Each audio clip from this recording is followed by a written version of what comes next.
Just want to do a quick review of the black coffee table. The wooden black coffee table here. So you can see it.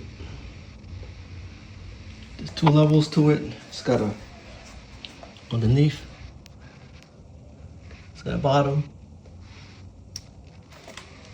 It is fairly heavy.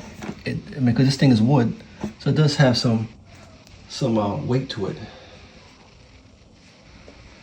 But it looks nice. I think it looks stylish with the little setup I have over here. I think it looks pretty stylish. Right there. And smooth.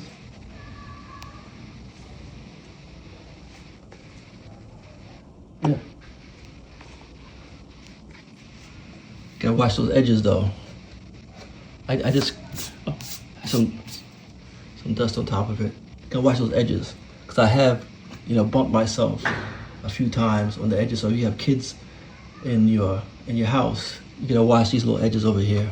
That could they might feel that, or you can get those little bumper guards for the edges. But that's my review of the coffee table.